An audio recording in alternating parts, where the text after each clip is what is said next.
Bonjour et bienvenue à tous sur ce cours sur les fonctions affines, et on va aujourd'hui voir comment on peut lire les caractéristiques d'une fonction affine, donc le nombre A, le nombre B dans la célèbre formule f de x égale ax plus b.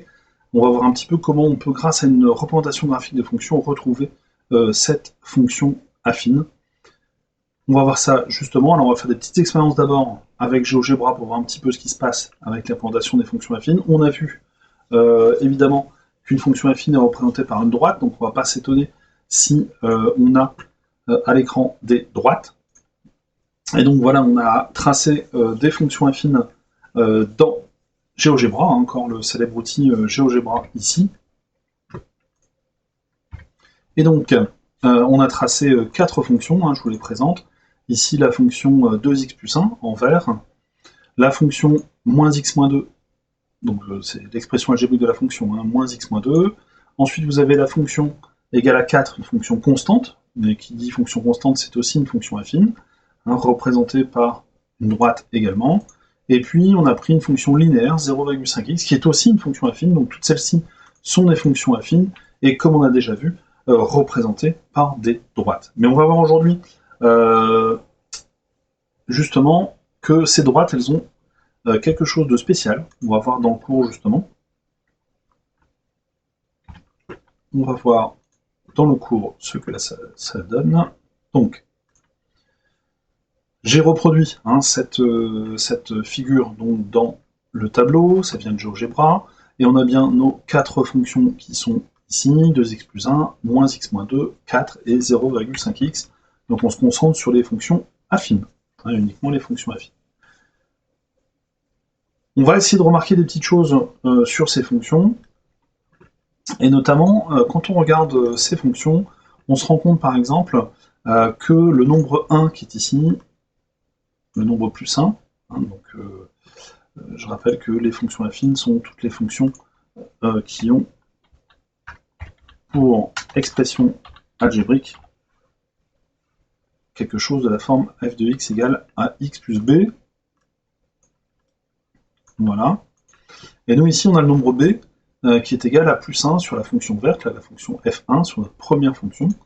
Je l'ai appelée f1, d'ailleurs on va sur la courbe de cette fonction bien préciser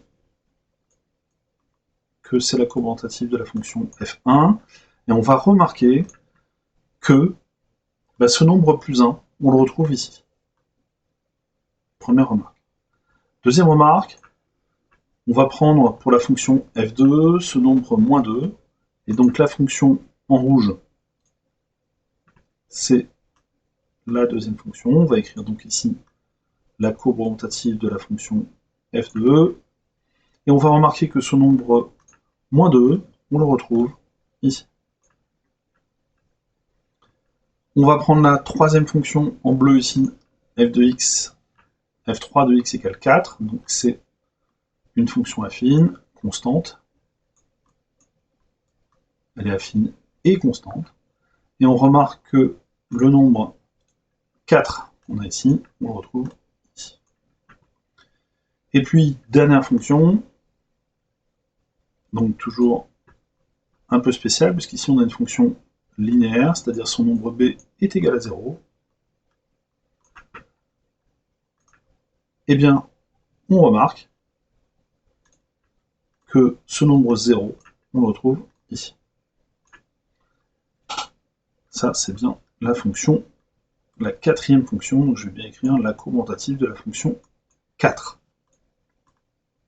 On a ainsi nos 4 fonctions, et on se rend compte que les nombres b des expressions algébriques des fonctions, on les retrouve sur cet axe des ordonnées. On va toujours retrouver le nombre b à l'intersection de la courbe orientative de la fonction et de l'axe des ordonnées. Et bien ce nombre, on va l'appeler, on va lui donner un nom, ce nom il est important, donc on les a appelés A et B depuis plusieurs séances, à partir du moment où on a défini les fonctions affines. Et bien ce nom maintenant, on va lui donner un nom, on va appeler ça l'ordonnée à l'origine. Donc on va remarquer que la courbe représentative, j'aurais pu l'écrire en bleu, voilà, la courbe orientative d'une fonction affine et l'axe des ordonnées se coupent en un point de coordonnées 0, B. B étant donc le deuxième nombre de l'expression algébrique. On va remarquer, par exemple, que si je prends celle en bleu, voilà,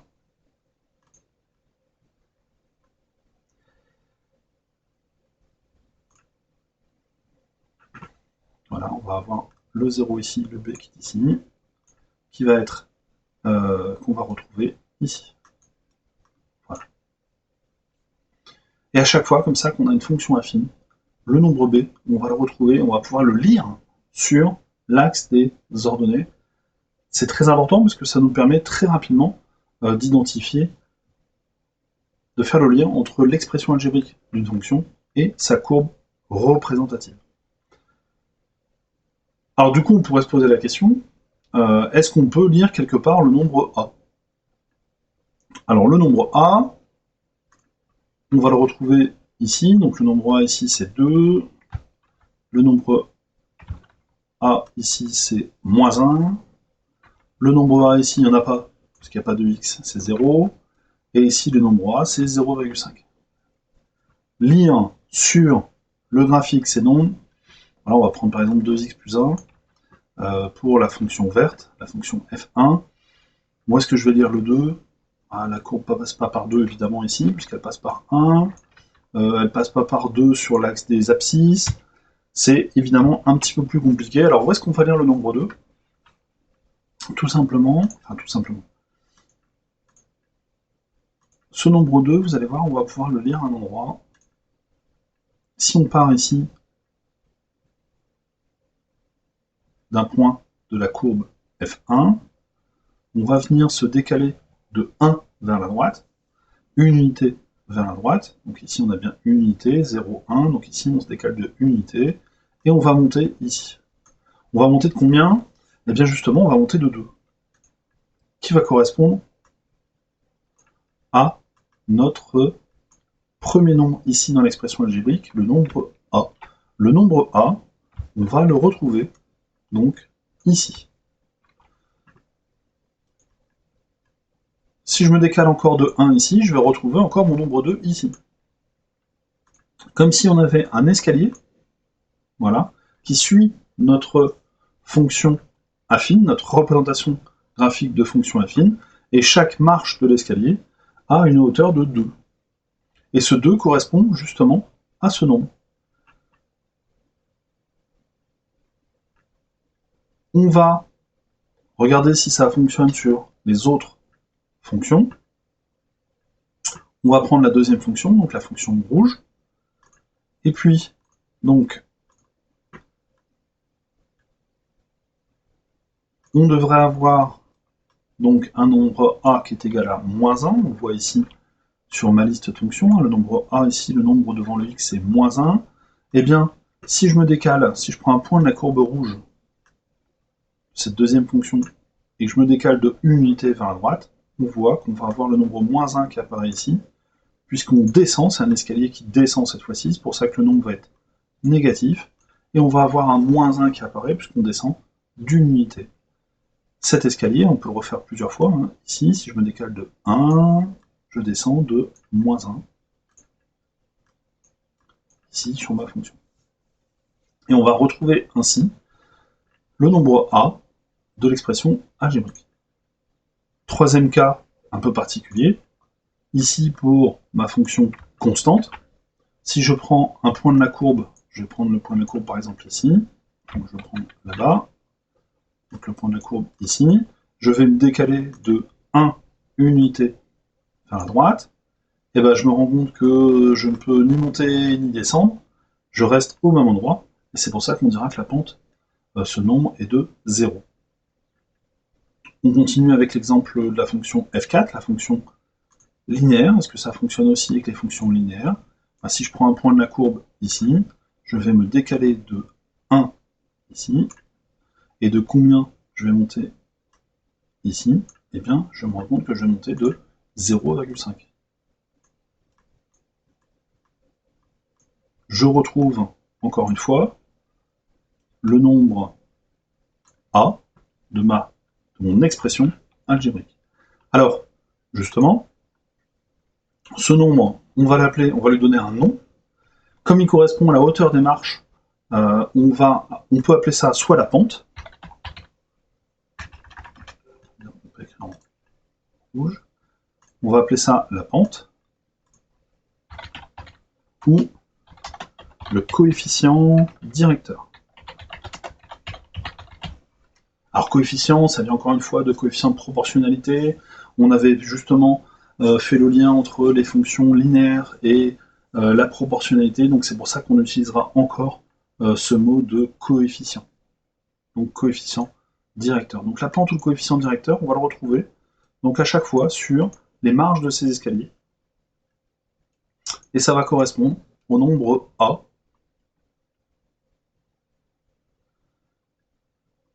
de la fonction. Alors, je ne vais pas remettre encore plus de couleurs, il y a déjà beaucoup de choses sur cette figure. Je vais par contre vous montrer un cas général donc sur GeoGebra. J'ai pris ici, j'ai tracé une fonction affine. Ici, c'est 0,8x plus 2,2. Et je peux faire varier cette fonction affine. Hein, je peux faire varier les deux nombres. C'est ça qui est rigolo dans cette figure. C'est que je peux faire varier ces deux nombres. Et on va vérifier si ce qu'on vient de se dire se vérifie un petit peu pour toutes les fonctions. Donc si je prends une fonction un peu au hasard, hein, je vais prendre ici 1 et puis x plus 3,2, eh bien on voit bien que notre fonction passe par 3,2, et on voit bien que quand je me décale de 1 vers la droite, je monte de 1 vers le haut. Hein, ça se voit un peu mieux. Alors déjà, on voit que ça passe bien par 0 et 3,2, ça passe par 3,2, et on va avoir notre pente. On va montrer la pente. On a bien ici, quand je me décale de 1 vers la droite, je monte de 1 vers le haut. Si je prends une autre fonction affine, alors on va en prendre une qui a une faible pente. Alors maintenant, je vais commencer à utiliser le vocabulaire, un faible coefficient directeur. Donc on voit que la fonction affine monte très peu, puisque sa pente est de 0,2. Hein, la pente va être de 0,2 ici. Quand je me décale de 1, je monte de 0,2. Et elle passe bien par 3,2 ici. Donc ça a l'air de fonctionner avec toutes les fonctions affines. Évidemment, quand la pente sera négative, eh bien on va avoir l'impression que la droite descend, hein, si on lit bien cette remontation de gauche à droite. Donc ici, elle descend de 0,4, la pente est de moins 0,4, et on aura comme ça une pente, où on aura, si je me décale de 1, je descends de 0,4, et cette pente évidemment fonctionne à n'importe quel endroit. On peut mettre cette marche d'escalier n'importe où sur la courbe. Elle passe bien évidemment par 3,2. Ici, on pourrait très bien avoir une fonction qui passe par une ordonnée à l'origine négative, ici, moins 1,6, on a moins 1,6. La droite passe par moins 1,6 sur cet axe des ordonnées. On peut très bien avoir une pente positive ici, et avoir du coup une droite qui est croissante, qui monte de gauche à droite. Et on a bien la pente ici qui est de 0,8 et qui correspond au nombre A. Donc on va pouvoir ainsi faire le lien entre l'expression algébrique de la fonction et la représentation graphique de la fonction. On va tellement faire le lien entre les deux que ce que l'on va pouvoir faire, c'est être capable de retrouver l'expression algébrique d'une fonction à partir de sa représentation graphique. Je mets un exemple ici à l'écran. On a dessiné, on a représenté 3 fonctions affines, et ces 3 fonctions affines, j'ai perdu leur expression algébrique.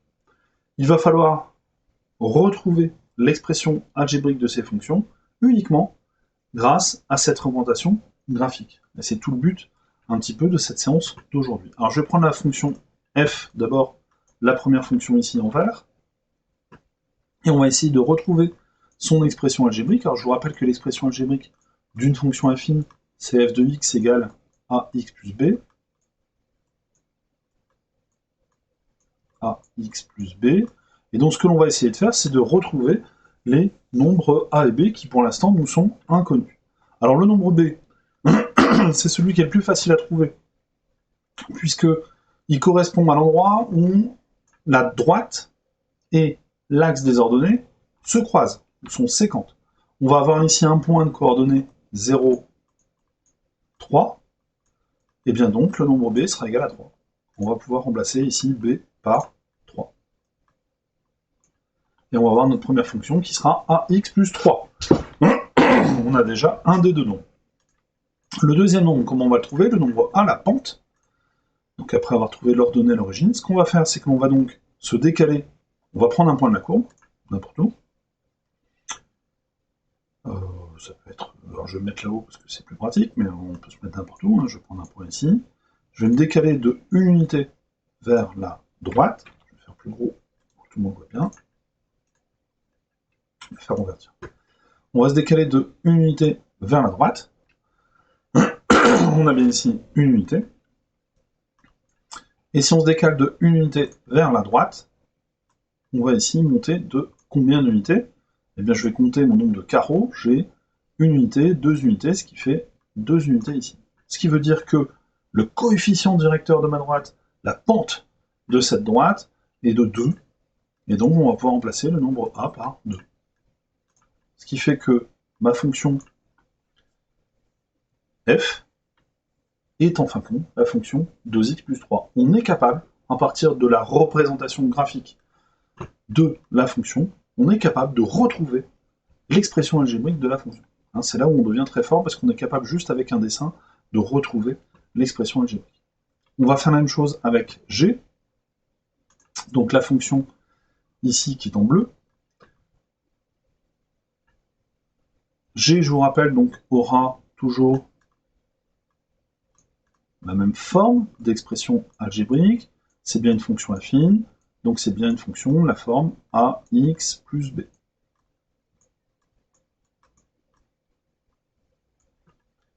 Et donc, on va essayer déjà de retrouver le nombre b.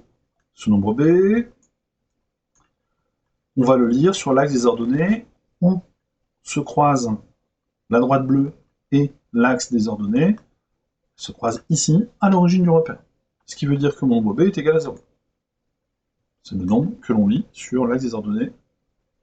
Ici, c'est le nombre 0. Donc on sait déjà que le nombre b vaut 0. Maintenant, il faut chercher le nombre a, la pente de cette droite. On se place n'importe où sur la droite. On peut le mettre ici, par exemple. Je vais me décaler de 1 vers... Je vais le mettre en bleu. Je vais me décaler de 1 vers la droite.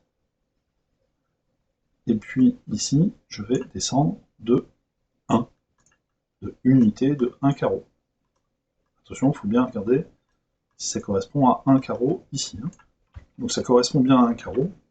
Donc mon nombre a est égal à 1. Alors en fin de compte, c'est une fonction linéaire, puisque le b est égal à 0. Hein, le 0, on n'est pas obligé de l'écrire.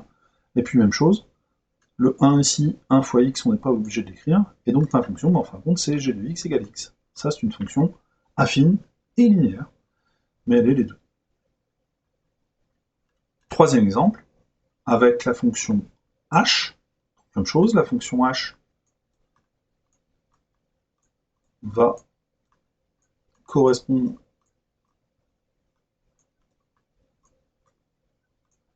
à l'expression générale ax plus b. On va chercher son nombre b. Donc le nombre b, encore une fois, l'intersection de la droite rouge avec l'axe des ordonnées, qui correspond ici à moins 2. Hein, attention, on est sur la partie négative de l'axe des ordonnées, donc la droite rouge coupe l'axe des ordonnées en moins 2. On va donc pouvoir remplacer b par moins 2. Donc ça, c'est la première chose. Ah, oups, un peu. Effacer ma courbe. Donc, h de x égale ax moins 2. Maintenant, il va falloir trouver le nombre a.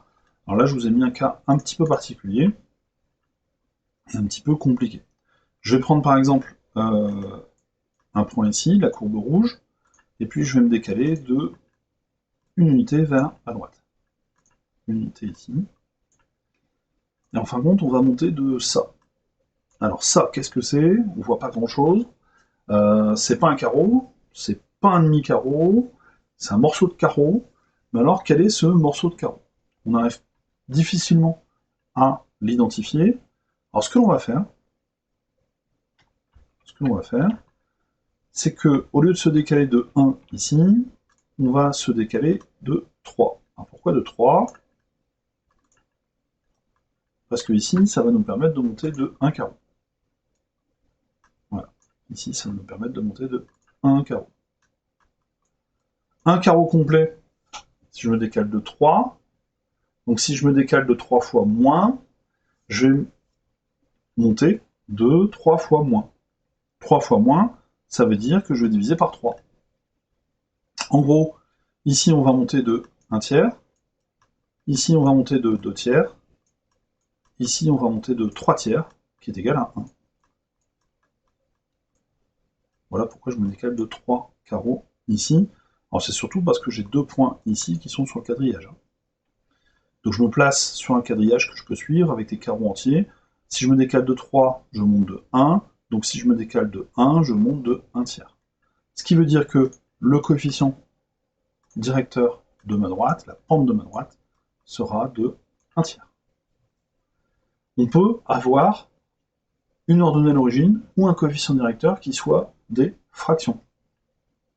Et on va essayer du coup d'être le plus précis possible. Voilà. Donc, si je résume un petit peu la séance d'aujourd'hui, on avait vu auparavant que les fonctions affines étaient représentées par des droites, hein, généralement, mais on se rend compte que ces droites vont avoir des caractéristiques précises, qui sont que on a, si je reprends le fluo ici, les droites qui coupent l'axe des ordonnées au point B, au nombre B, qu'on va appeler l'ordonnée à l'origine. J'ai oublié de mettre le nom ici. Donc B est appelé l'ordonnée à l'origine.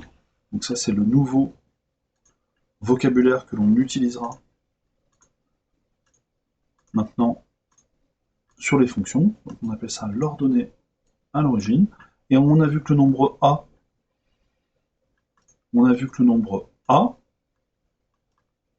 voilà, correspondait maintenant à la pente, ou ce qu'on appelle le coefficient directeur de la droite.